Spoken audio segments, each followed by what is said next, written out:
Ngiyabingelela kwiVuka Africa TV. Igama lami nguMuzi, isibongo sami ngwakwaDuma. Namhlanje sizobe sibheka udaba olujulile kakhulu oluthinta umuntu oseshonile. Nangu umuntu uyashona noma uyadlula emhlabeni. Umphefumulo wakhe uyapi? Sizobe sibheka lolu daba ke sibacushisa abantu ngeindawo ekufanele ngabe abantu bakuzona. Bese siyabacushisa futhi nangeindawo abakhulekiwe kuzona or ababoshiwe kuzona or imphefumulo yabo engakwazanga ukuthi ifinyelele lapho efengabe ifinyelele khona. Uma sibheka umhlaba ukuma kwawo ngokwemvelo, umhlaba uhlukene izigaba ezimbili njengoba nabantu behlukene izigaba ezimbili. Kufike kube khona umuntu wesifazane nomuntu wesilisa, kube khona ikomalume bese kuba khona nekini. Nomhlaba ke ngokwemvelo uhlukene kanjalo nawo. Wenganyelwe i-feminine energy uphinde wenganyelwe i-masculine energy. I-feminine energy yona iyakithinte kakhulu iphansi, ithinta kakhulu amanzi, ithinta umuntu wesifazane, ngisho njalo ithinta umuntu wesifazane. Kodwa ngokuphila ngokwasemoyeni irepresentwa yini? Irepresentwa ulwandle, iziba nengaphansi. Yebo, masikhuluma nje ubona ulwandle wena laphayana ungacabanga ukuthi amanzi lawa. Lapha ngaphansi kunempilo ephilwayo lapha. Yebo, ejulile kakhulu. Yabo, so la ngaphansi komhlaba or ngaphansi kwamanzi lapha kolwandle kunempilo ekhona ephilwayo, kunemizi njengoba usibona nathi siphila la emhlabeni. Yebo. So na-ke i-feminine energy yona irepresentwa ke uhlangothi lako ma. Irepresentwa yini? Irepresentwa amanzi, inyanga nokunye. Bese sekuzoba ke ne-masculine energy. I-masculine energy yona okuhlangothi lako baba. I-masculine energy yona irepresentwa umkhathi, ilanga nokunye. Masikhuluma ngomkhathi njena suke sikhuluma ngelanga, sikhuluma ngelanga ama-stars phezulu lapha suke sikhuluma nge-masculine energy. So na-ke umuntu uma ehamba emhlabeni isekelo zakhe ezimbili. Kunemphefumulo ekufanele ihambe iye lapha ngaphansi emanzini komhlaba laphayana emanzini.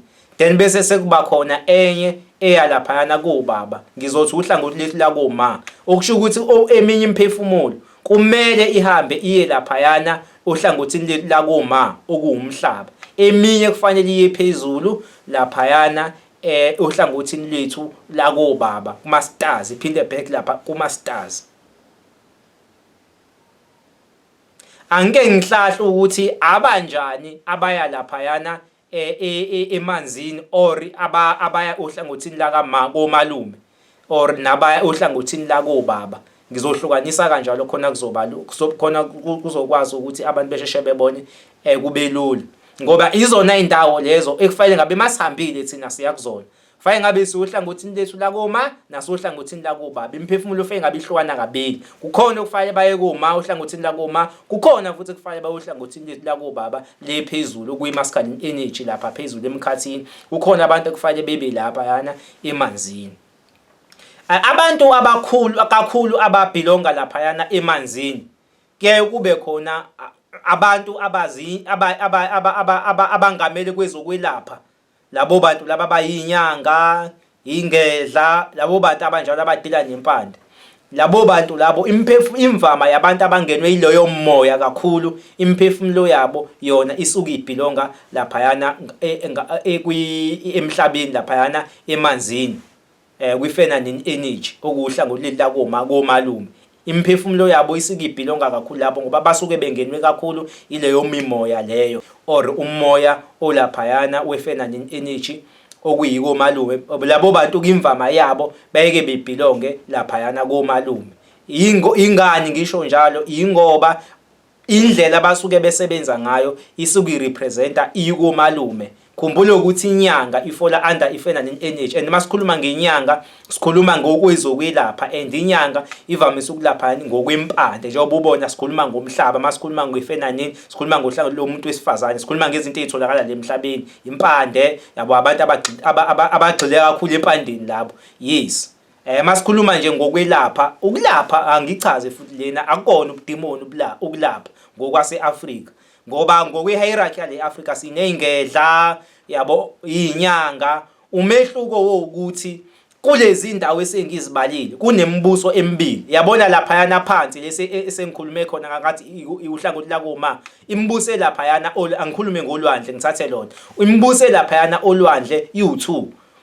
Kunombuso wokukhanya nombuso wobumnyama, angani yabo. Sona-ke abantu abaningi abangenwa iloku ukwelapha ngempande, labo bantu labo basuke bengenwe umbuso wokukhanya. Laba masikhuluma ngey'ngedla bakhona basuke bengenwe umbuso wokukhanya. Kodwa-ke into ehamba yenzeke, abantu abaningi sebengenwe umbuso wobumnyama ngoba lezi zinto ziyaphikisana. Njengoba imibuso iwu2 lapha, azokuthi khona nomunye futhi umbuso olwa nalo seceleni ngala. Shuthi lo wena mawulapha ngala kunomunye umbuso futhi okubangayo ozokwenza ukuthi wena ugcina ungazange uze ufike lapha yana le kufanele ngabe ufika khona. Ikubanga kanjani le mbuso or kwenzeka kanjani?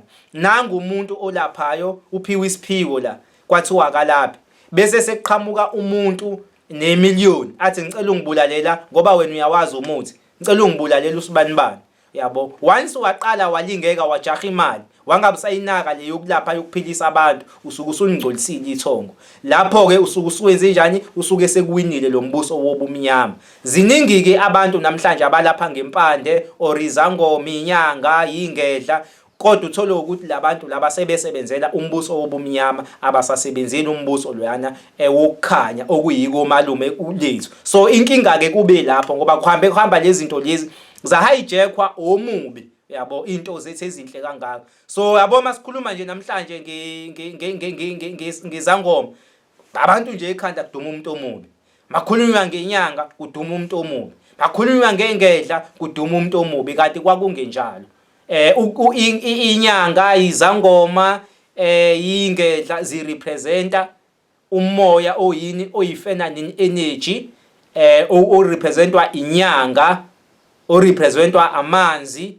So bona bamele kakhulu ezokwelapha lokho ngokwesintu sethu sale Afrika, akuyonto obudimoni. Kodwa ngenxa yokuthi le moya lena or abantu masibangenile kukhona ababuye beheheke bone, then bese bengenwe nemoya yobumnyama. Thola ukuthi sebebaningi abantu manje abayinyanga, abanye abayingedla, abayizangoma, abangenwe umbuso wobumnyama, abasebenza ngesinxele. Thola ukuthi labo asebesebenza ngendlela eqondile le kaMdali, le okuyiyona yona ekufanele ngabasebenza ngayo, ehamba nobuNkulunkulu phakathi, yokungabulali, yokuyilaphela abantu nokuphilisa abantu. Uthole ukuthi sebebancane labo bantu abanjalo. Uthole ukuthi abantu abaningi sekuyilaba abasebenza ngobumnyama, sebenqotshwe ilo mbuso wobumnyama.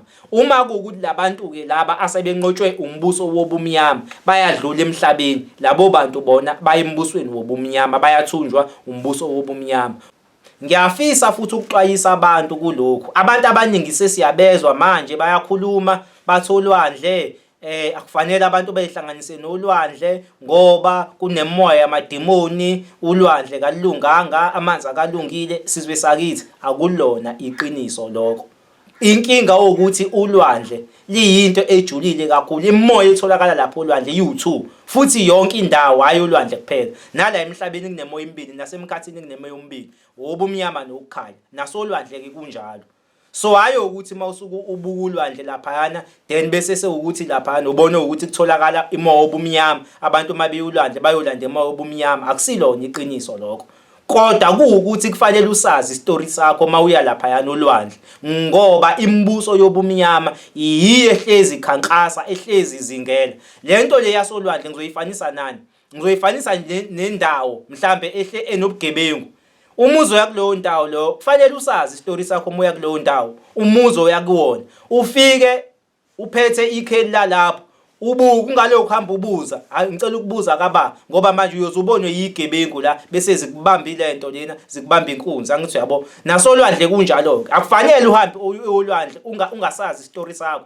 Funa uwazi umoya oye kuwona nothunyele kuwona, ngoba ngale nkathi ufika lapha yana umemeza, ngoba ke kufanele ukuthi umemeze lo moya, usho ukuthi ubani, uyichaze uze ngani, kufike bani, uyakwazi ukuthi uvulelwe lo moya direct. Usuku ungqongqoza ufana nomuntu ongqongqozayo, uyavulelwa bese sewuyangena kunemizi kuyaphilwa futhi nakhona kunemizi uye endaweni eright eminyangweni oright yabo njengoba sengishilo ngathi ngeke uzukwazi ukuthi mawufika lapha kuleyo ndawo le ulokuntanta mangilinganisa ngokuphila kwezwe ngendawo lento yasolwandle ngeke kulokhu untanta uhamba ubuza ngicela ukubuza kaba endaweni ekubeni negebengu zizokubona igebengu bese zithatha yonke into yabo ngoba awusazi istory sakho kanti uma uyazi indawo oya kuyona nomuzo oya kuyona into ozoyenza yi1 uzoqonda straight kuleyo ndawo uye kulowo muzi ufika ungqongqoze egatini uvulele ungene ngeke ube nezinkinga ke lapho ngoba awulokhu uhamba ubuza uyasazi istory sakho nala oya khona ukuthi uqondile nasolwandle kunjalo ke uma ungasazi istory sakho lapha yana olwandle cabanga ukuthi uzovela uhambe nje ulwandle ungaliqonda stand uzoba nenkinga ngoba manje lapha kunemoya eminingi yokukhanya bese sekuzoba khona nemoya futhi yobumnyama leyo bumnyama kuyayazi na ukuthi ihlezi igebengu ihlezi idisivana so abantu ngiyabaxwayisa ngolwandle kakhulu ulwandle aliwona umdlalo baningi kakhulu abantu uthole ukuthi abanasi isiphiwo samanzi thole ukuthi yena kodwa uyayithanda lento omunye ahamba uthola mhlawumbe umfundisi noma ubishop ayohambe yobhabhadisa abantu olwandle uyazi ukuthi labo bantu labo basengozini enkulu yokuthi babuye nesinyama lapha yana olwandle thola ukuthi uzothi umuntu ngayo olwandle ngabuya nesinyama into zami zangahamba kahle ngangiso umfundisi thizeni ingoba wayiso umuntu ongabizelwe ongenasi isiphiwo salento lena ulwandle linabanikazi balo uma ungawubizelwe lapha endabeni yasolwandle uzolanda inkinga ngoba inomgomo yakhona inembala futhi yakhona okufanele uyigqoke nongafanele ugqoke uwhite iwona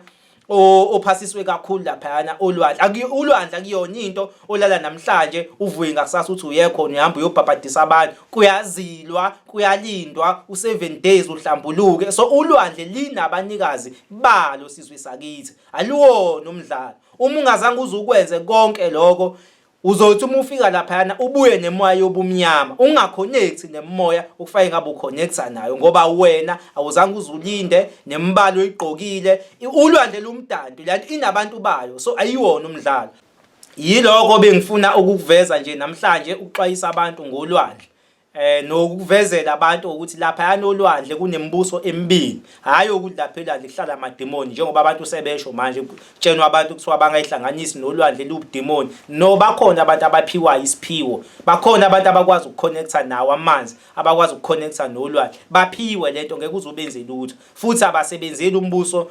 obudemoni basebenza nje ngendlela eqondile yokukhanya yabo so lapha yana kunemoya emibili umuhle nalemibi yabo so ingakho ke kufanele usazi istory sakho ngoba if ungasazi istory sakho uzohijack imoya emibi kodwa uma usazi istory sakho ufika olwandle uyibike ukuthi ubani kanjani uzengane uyavulelwa futhi ungene uconnect wenze lokho osuku uzokwenza ngoba nakhona kuyaphilwa kunemizi lapha kuyaphilwa njengoba usibona siphila la emhlabeni yebo kuyaphilwa nakhona yonke indawo nje ubona kuyaphilwa yabo njengoba usukubona la emhlabeni alidluleke futhi sizochaza ngenye indawo ngoba ngishilo ngathi indawo zu2 sengiqedile ngiyaphansi ngayichaza ngathi ikomalume iphansi likomalume wethu inyanga irepresenta ini ezokwelapha imvama yabantu abaya lapha yana phansi emanzini ngaphansi lapha yana or la elokhuzeni phansi komhlaba abantu abangenwa kakhulu impande labo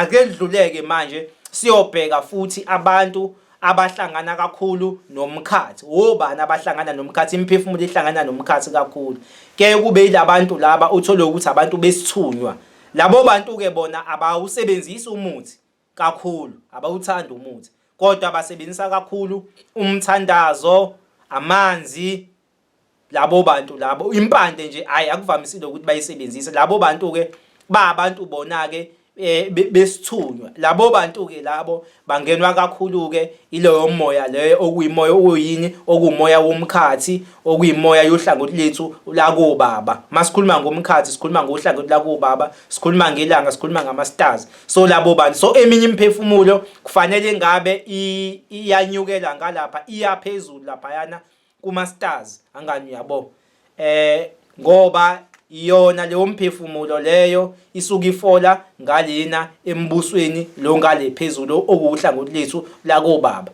yabo. So ihlukene kabili imphefumulo, ilo yaphansi then bese sekuzoba ile nyukelayo iyaphezulu. Lapha yana phezulu sizwe sakithi kunento engifuna ukuyichaza futhi abantu abangayazi. Masikhuluma ngama-stars sikhuluma ngezindawo ekukhona khona impilo phakathi kuma-stars kuyaphila. Njengoba uya kusuku ubona lapha ebusuku wena ubona i-star sisodwa i-star kunempilo phakathi kuyaphilwa kuyindlu enkulu or kuyindawo enkulu kuhlala imphefumulo lapha yana isidalwa ehlukahlukene. I-star sisodwa nje kuyaphilwa lapho, nesinye i-star kuyaphilwa lapho, nesinye i-star kuyaphilwa lapho. Wonke lama stars owabona ebusuku kunemphefumulo kunjengemizi njengala emhlabeni angani uyasibona la kunemizi. Yebo nakhona ke futhi ama stars iyafana nemizi, phakathi uyakwazi ukuthi kuphilwe kunempilo ebakhona phakathi kuma stars. Ngiphinde ngichaze futhi ngelanga, elangeni phakathi sizwe sakithi nakhona kunempilo ephilwayo kumhlaba nakhona njengoba uya kusuku ubona ilanga ngaphakathi ke elangeni kuyaphilwa. Kuphilwa idalwa lapha ezinkulu enjengomvili kuqala omlenze munye lezi idalwa lezo ezikhonzayo. Kahle kahle mangikhuluma nje ngiyibeka icace lento. Uma sesikhuluma ngengaphezulu sesingena kule hierarchy yokukhonza. Ngokwe hierarchy yale Africa bayazi ukuthi angani yabona bekade ngikhuluma ngale yokwelapha leyingedla representwa yini inyanga uhlangothi la komalume phansi. Sengiphezulu ke manje la phezulu abakhonzwayo omveli kuqala omlenze munye ilaba abakhonzwayo manje yabo. Yingakho abantu abangenwa kakhulu umoya waphezulu bebe babathandazi kakhulu. Thole ukuthi umuntu osebenza ngamanzi uthandazayo umuthi imvama abawuthandi labo bantu labo abagxile emthini basuke bengenwe le moya lena yaphezulu uhlangothi lwethu la kobaba lolo.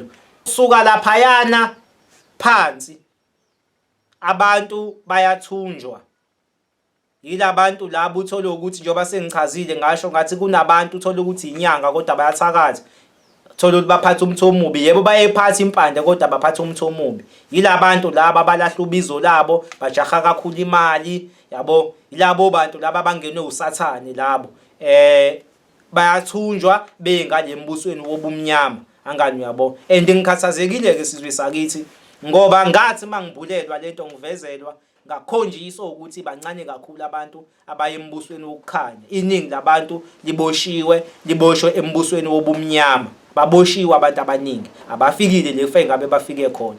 Nalabo basemkhathini futhi ngaye ngakumbulelwa lokho ngakhonjiswa ukuthi abantu abaningi abafikile kumveli nqangi or kumveli kuqala la efa engabe bafike khona abekho ndawo, bathunjwe umubi.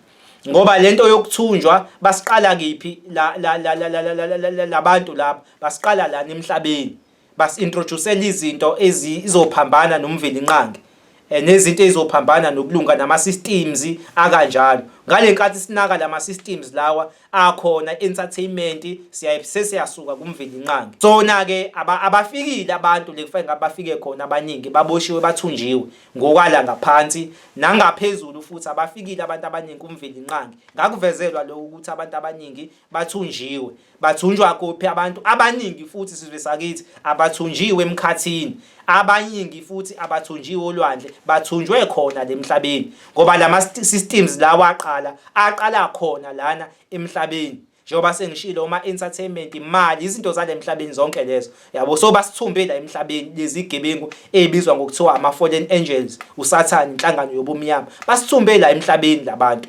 Ngangokuthi ngake ngavezelwa omunye umhlaba omkhulu kakhulu la ekuthunjwe khona abantu, la abantu bethunjwa khona abantu lo mhlaba loyo. Indawo nje inkulu leyana nami ukuze ngibone leya ndawo ngekwenzeka kanjani bengumuntu obeyakaphuma emzimbeni bese siyahamba ke ngitshuze. Uma ngitshuza bese kuvuleka into engathi umnyango kodwa umnyango oround bese lo mlando nje ukhava sengathi into engathi wena ungayitshena sengathi ujeri ungena kuyona uphumele kwelinye izwe. Yes, ngaye ngambulelwa ke lawo mazwe lawo la kuthunjwe khona abantu. Yazi abantu abaningi sizwe sakithi bathunjwe la emhlabeni. Bafikile nanokufika nje lefa engabe bafike khona bathunjwe la emhlabeni.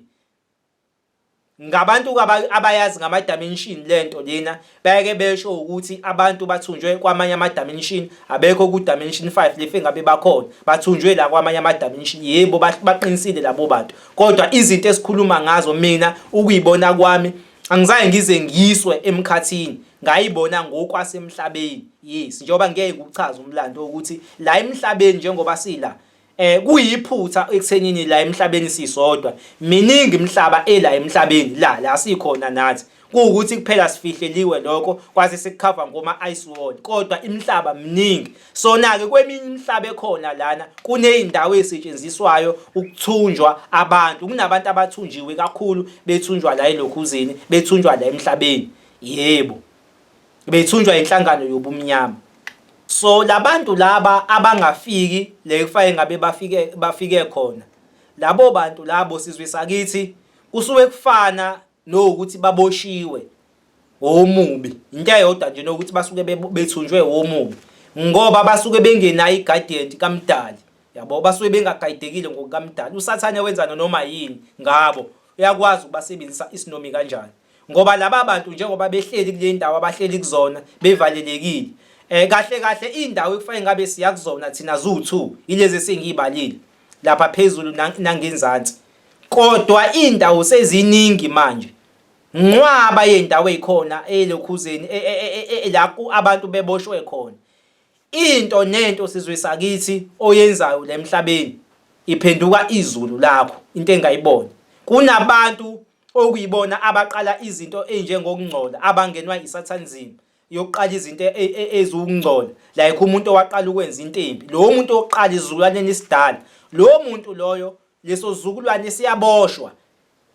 Izizukulwane sonke esilandelayo esolokhu sibuya senza lento ukuze kuthiwa umuntu uyabuya ukhamba lifunza imbiza. Uma kuwukuthi umuntu wahamba mhlambe ethanda amantombazane, lo uphilayo uzowathanda amantombazane kakhulu. Yabo, kwenye inkathi kuthiwa ufuzo liyadlulela. Yes, kuba into kanjalo ke leyana. Labantu laba othola ukuthi baboshiwe bathunjiwe abade benze izinto ezimbi, igcina lento iba umkhokha. Usathana abasebenzise beloku bebuya ngaloku kungcola lokho, bebuya ngaloku kungcola, okusho ukuthi ngale nkathi beloku bebuya emhlabeni bebuya naloku kungcola kuphinda phindeka, ngoba phela umuntu makwahambe enza into yena mayesebuya ingane uyenzisa kakhulu, umbuso wesathanizimi uyanda.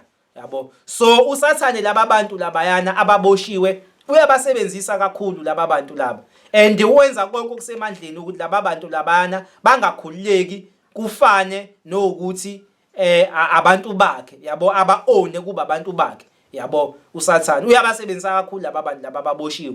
So lento lena yenze ukuthi kube khona indawo eziningi ezibizwa ngamaZulu or amazulwana, kodwa amazulu lawana ongesiwa amazulu, or indawo eziningi ezikhona engezona indawo zikaMdali engahlanganisi lutho nobungcwele. La khona abantu nje bezihlalele khona bethunjiwe, abanye ababoni. Yabo, kuba khona ilabantu laba abaqala lento kaTshwane.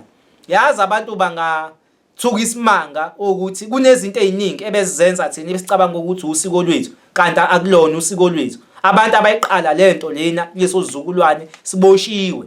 Yabo, njengoba siboshiwe lezizukulwane, bonke abantu abayizizukulwane ezizayo bazobe beboshwa, abazobe beqhubeka benza leyo nto, and futhi leyo nto bazoyenza kakhulu ngoba ufuzo luyadlulela. But sizoyichaza ngelinye ilanga le ukuthi yenzeka kanjani, kodwa ebengifuna ukuveza kuningi esingangibulela kona okuthinta nosiko mpilo lwethu. Yabo, kuningi okuyimkhuba okungelona usiko lwethu. Bonke labantu ababeqala lemkhuba le, then labo bantu laba baboshiwe abafiki ngale kuMdali, but abanye ababoni bona ekuthenini baboshiwe kulezi ndawo lezi abakuzona akufanele ngabe bakuzona. Yabo, kodwa lezi ndawo abakuzona bathunjiwe kufanele ngabe bakwenye level or bakwenye dimension. So lama dimension ababekwe kuona awekho emthethweni ngokamveli nqani. So kunabantu ke abanjalo, ngoba nalabo be-entertainment labade bethola ukuthi umuntu ukhule eloku idansi ehamba ubumnandi, nalowo muntu futhi uma ehamba emhlabeni kwenze kanjalo. Labantu abaqala leyo nto ye-entertainment yobumnandi bayidlulisele ey'nganeni. Thola ukuthi kuzozalwa ingane kuyashawa le ngane ithanda ubumnandi, ithanda mhlambe kwenye into ethanda abafana yizwa, thola ukuthi imbethwe ilowa muntu loyana oboshiwe lapha obuya ngale ngane le. Yabo, naye uboshiwe lapha la ekhona, uboshelwe lento leni.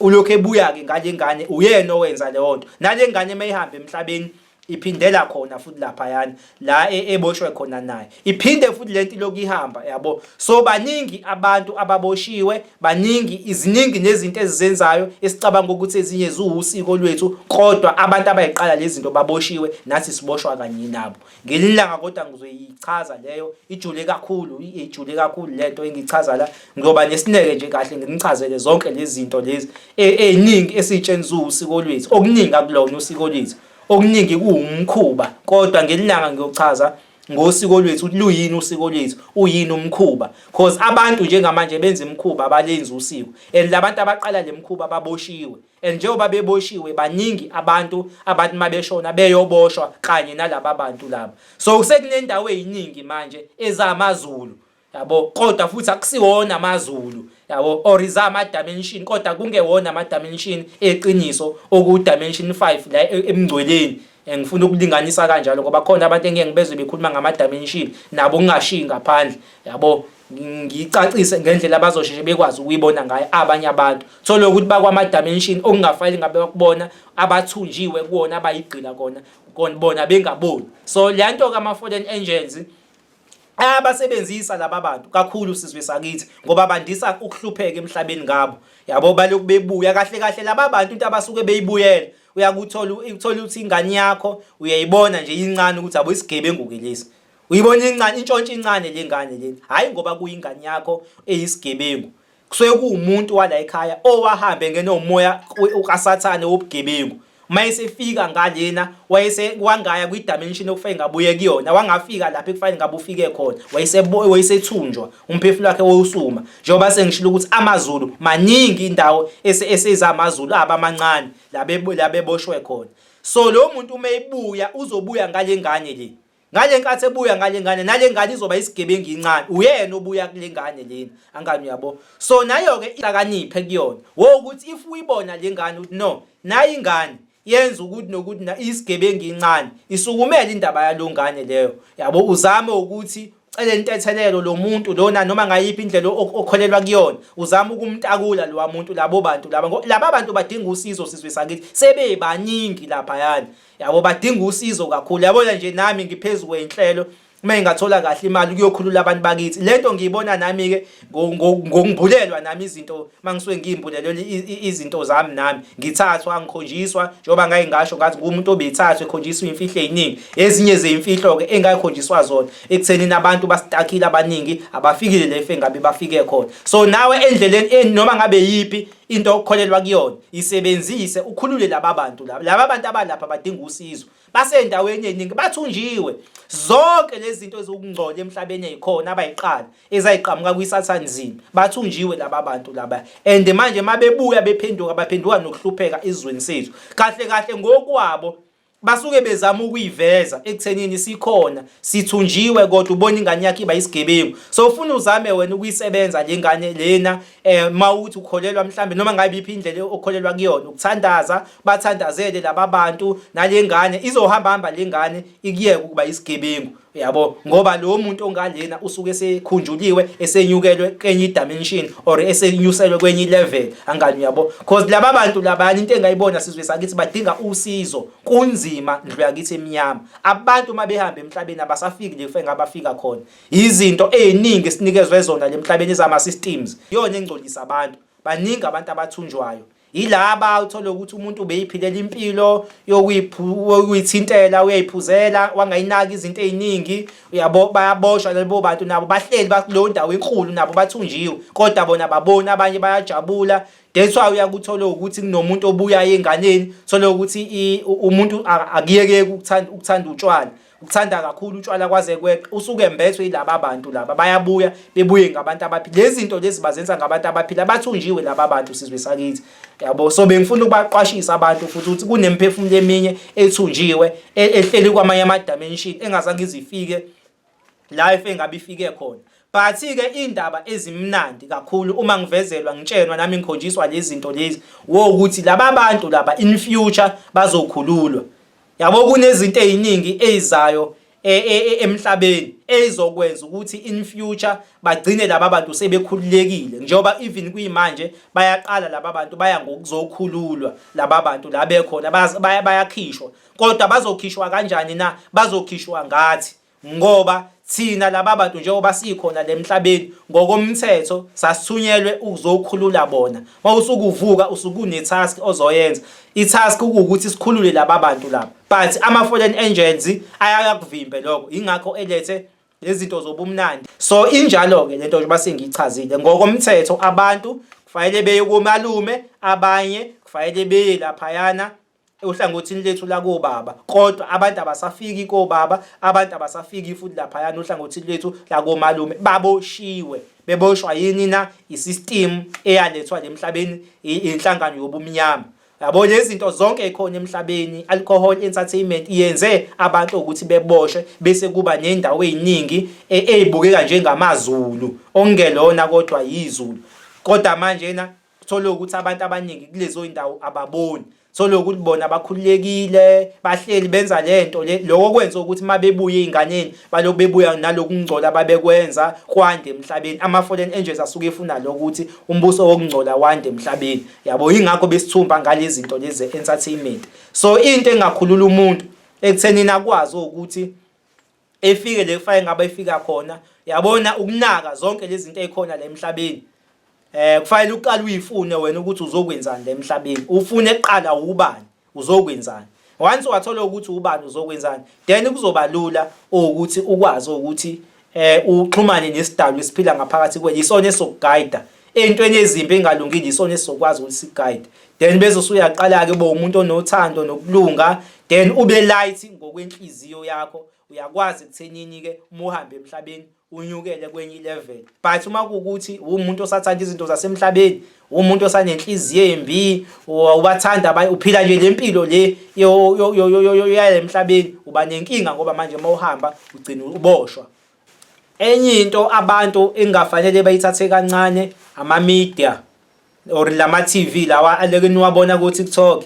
Thola ukuthi umuntu uyahlambuluka, hayi mina ngangikade ngibulala kodwa manje lento esengiyenzile angisayifuni, hayi mina ngangikade ngithwele lento, hayi mina ngangikade ngithakatha. Labo bantu labo laba bantu labayana badlala elikhulu iqhaza. Basuke behlambulula imindeni leboshiwe kulezi ndawo lezi engikhuluma ngazo ukuthi nabantu ababoshiwe. Ngale nkathi behlambuluka besho le yanto basuke behlambululela yona, bayakhululwa laba bantu labayana, cause uNkulunkulu manje uletha izinto eziningi ezokwazi ukukhulula laba bantu laba, ngoba kuyabonakala ukuthi laba bantu labayana sebebaningi kakhulu, kufanele benyukele kwenye dimension. So ngale nkathi ekhuluma umuntu eceba kusuke ehlanza lo wamuntu loyana. Ngale nkathi abantu beqala manje beyihlambulula akahle kahle basuke bengayihlambululi bona, bahlambulula laba bantu. Kunendawo ezehlile elokhuzeni emkhathini, nakhona futhi imizi ezosiza ukuhlambulula abantu, njengale ndawo ebizwa ngokuthiwa isekhala emphefumulo. Abantu abamaNazaretha bayayazi lo ndawo ibizwa ngekhala emphefumulo. Enye yemizi leyana yasezulwini, imizi yeqiniso. Ngeke ngithule ngibuka abantu beyithatha kancane leya ndawo leyana, bethi hayi indawo entsha kanjani bekhuluma into ezimbi ngazo. Indawo eyehlile ezulwini izohlambulula abantu futhi nayo izolwa nokukhulula leya mpande leyana yalabantu engikhuluma ngabo ukuthi baboshwa le ndulo le laba ivalelwe khona, labantu abavalelwe. Yebo, ziningi izinto uNkulunkulu aseyilethile ekufanele ukuthi ziqaqe laba bantu labayana abakhona ngalena laba bevalelwe khona. So imedia iyenye yento azoyisebenzisa kakhulu ukuze abantu bekhululwe ngale, ngoba sebebaningi kakhulu manje. Ehambeni kwesikhathi uma abantu ngibahlebela futhi kuzohamba ezinye izinto eziyimkhuba nebesikade sitshena ukuthi thina zusiko lethu bese ziyancipha emhlabeni, ngoba laba bantu labayana njengoba ubona abantu behlaba nakangaka bethi siyahlaba, hlabela amacala okhokho bethu. Uma bahlabela laba bantu kahle ilabantu abakhulekiwe laba abasuke bahlabela bebathethela amacala. Uma sebekhululekile laba bantu labayana sobe sesingaseka isidingo sokuhlaba. So in future kuzisikhathi la khona ukuhlaba khona kuyobe sekuyinto engenziwe emhlabeni, ngoba kusuke kahle kahle kuthethwela amacala laba bantu ababoshiwe ukuthi bekhulule kusetshenziswa imbuzi. So uma sebekhululekile uNkulunkulu sebakhululile laba bantu so bese singasekho isidingo sokusebenzisa imbuzi. So in future if izizukulwane ezizayo lento yokuhlaba kuyohamba iphele emhlabeni. Yes. Yeah, enye into le engibulelwe yona futhi leyo. Ziningi izinto ezizophela akubona ukuhlaba kuphela. Gayotshwala yonke lento esilosithi usiko lwethu in future izophela ngoba vele abantu abaqala ukugawutshwala baboshiwe labo bantu labo. Yes. Ibona benza ukuthi abantu bangafiki lefa siye khona lapha yana phambi kaMveli Nqanga kusebenza utshwala. Dimension 5 awusebenzi ngotshwala. So lama dimension amanye iwona athumbe abantu abangenzanga kahle phambi kaMveli Nqanga. Ziningi kakhulu izinto enganibalela zona sizwe sakithi esonile kuzona phambi kaMveli Nqanga ngazo. Eziningi kakhulu baboshiwe abantu sizwe sakithi abantu abafikanga emkhathini abantu abafikanga la ekufanele abafike khona baboshiwe kwamanye ama dimensions. Yeah, ngiyaye ngisebenzisa umkhathi ke mina ngenzela ukuthi nomuntu ocathulayo akwazi ukubona ukuthi ngikhuluma ngani ngingayisebenzisi lento yama dimensions. Yoba ngibona ngibe ngisebenzisa lento yama dimensions futhi ngisoke ngenzela ke nalona osenakho ukuqonda ngama dimension then akwazi nakho ukuthola ukuthi ngikhuluma ngani. Yes. So labantu ke laba abafikile ke ezulwini or ku dimension 5 basaboshwe la kwamanye ama dimensions. Yebo laba bantu kodwa bazokhululwa ke mase bekhululekile so bese singaseka idingo zokuhlaba ukwenza yonke lezi zinto ezizenzayo ngoba simbethwe yibona ngalezi zinto zabo baboshiwe laba bantu sizwe sakithi. Into eziningi ezenza yakulona usiko zimkhuba. Yabo njengoba sengishilo ukuthi kodwa abantu ungayiyeki leyanto kwamanje ngoba uma ngasuyiyeke manje bengakakhululwa laba bantu labayana uzoba nezinkinga. Siyeza isikhathi sayo ncenga kancane nje uyenze ubakhulule ngalendlela obakhulula ngayo nangalendlela owenza ngakhona. Yize ke nakhona uSathane esingenile baningi abantu esaziyo ukuthi bayahlaba bahlabela into engekho ngoba uSathane uyabasebenzisa laba bantu laba. Yawo yingakho uSathane engafuni laba bantu bakhululwe la bebhajwe khona kufanele ukuthi abantwana bakhe ngoba uyabasebenzisa uyakwazi ukuthi avele komunye thole ukuthi wena kuzovela lo muntu lo ugogo wakho uyijensi ugogo wakho kanti uSathane udla igazi angani yabo. So isinongcolo omningi leyanto sizwe sakithi yingakho ke kuzohamba isikhathi qalwe phansi ziningi izinto ezisazowa ama systems asazowa akhona lemhlabeni esiphila ngawo esithi usiko lwethu because asoniwe sizwe sakithi. In future nje kuyozalwa izingane zobe sesingayidli inyama njengoba even nalento okudla inyama abantu abamnyama babengayidli inyama babedla ama veg. Sasingavumelekile ukudla inyama ngoba inyama ifola under kwi low vibration frequency okusho ukuthi inyama igazi lihlangana nomubi thina sasidla ama veg ngokomlando wethu kodwa kuhamba kwakhona abantu abonayo futhi baqala badla inyama bahlaba sina sasingahlabi kahle ngokweqiniso. Yabo kwase kuMveli Nqanga esinikeza intethelelo ngoba sekuthi sesisayiqala lento lena wathi kulungile salani senisebenzisa imbuzi nithetha amacala alabantu lababona kodwa umuntu omnyama wayekade engahlabo wedla ama veg wayengayidla nokudla inyama. Yabo nakhona futhi kwaqala kwenziwa iminikelo yokushiswa yayikwangadliwa kwayiba khona kuthethwa amacala omuntu ukushisa umnikelo kuhamba futhi baphinde bayidla ke inyama futhi ekubeni kade singayidli inyama angani yabo. So kuningi ukona esibonile sizwe sakithi esingakwazi thina okunye sithi usiko lwethu yabo okunye nami ngiyakufihla ngeke ngikwazi ukunivezela kona ngoba manje abantu bayophatheka kabuhlungu kakhulu kube sengase ezinye izinto mhlambe siyaxeka kanti na angigxeki la ngizama ukusiza abantu ukuba tshena nje ukuthi no kuzokwenzakalani in future no ukuthi sone kangakanani yabo hayi ngoba ukuthi mhlambe ngithi abantu abaye ukuhlaba abaye ukugaya utshwala emakubo nami ngiyahlaba nami ngiyagaya utshwala cause okwamanje kusayiphathi yempilo kodwa ngiyazi ukuthi in future mina siye isikhathi siyeke zonke lezi zinto ngoba senzela abantu ababoshiwe kwamanje bazokhulula laba bantu so bese singasekho isidingo sosiloko senzana nalezi zinto anti yabo.